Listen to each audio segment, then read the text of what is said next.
այս իշխանության վերարտադրությունը կարևորագույն նշանակություն ունի Ադրբեջանի համար։ Ինձ թվում է Մուստաֆայևի այցը դրա հետ է կապված։ Ինքը անելու է ամեն ինչ, որ այս իշխանությունը վերարտադրվի, որովհետև այս իշխանությունը ըստ էության Թուրքիայի եւ Ադրբեջանի ազգային իղձերի կատարողն է, բայց այդ իղձերը իրեն կատարում են մեր հաշվին, մեր կյանքի, մեր հայրենիքի եւ մեր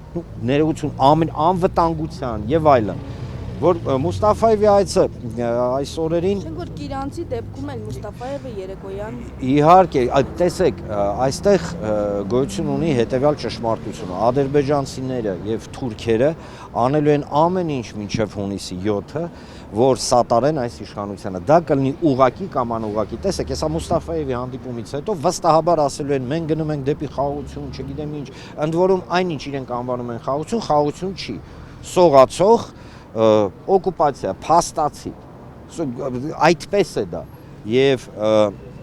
նույն Մուստաֆայևի այցը ինքը իմ կարծիքով հենց միտված է այս իշխանությանը սատարելու։ Պատկերացրեք, մի երկրի ներկայացուցիչ, որի դոկտրինալ կոնցեպտը արևմտյան Ադրբեջանն, այսինքն Հայաստանի Հանրապետության կազմաքանդումը, և որ պետության լիդերը, նույն այդ Ալիևը, որ պայմանա դնում ես իշխանության դեմ, ասում դուք պետք է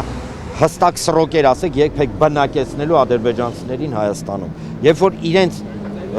փող վարչապետը գալիս է Հայաստան, ինչ են խոսալու։ Չէ, տրամաբանական, եկեք սենց խոսենք։ Իրենց միակ այցի նպատակը դա սատարումն է իշխանությունների։ Հետաքրքրված կողմը այս իշխանության վերարտադրության դա Ադրբեջանն եւ Թուրքիան է, սա ակնհայտ է։ Ընդ որում ներողություն ստիպված եմ մեջ բերել նույն Թուրքիայի արտգործնախարար նախկին հետախուզության միտի, այդ ծառայության պետը Հական Ֆիդանը, որ ուղղակի սատարում է, էլ չգիտեմ, էլ ինչ պետք է լինի, որ մենք ի վերջո հասկանանք, որ այո, այս իշխանությունը իր վերարտադրությունը տեսնում է երկու հիմնական կոմպոնենտին՝ շանտաժի գեներացման, այսինքն եթե իրանք չլինեն կլինի պատերազմ, ինչը ակնհայտ սուտ է, ասեմ ավելին, իրանք եթե մնացին լինելու են արհավիրքներ։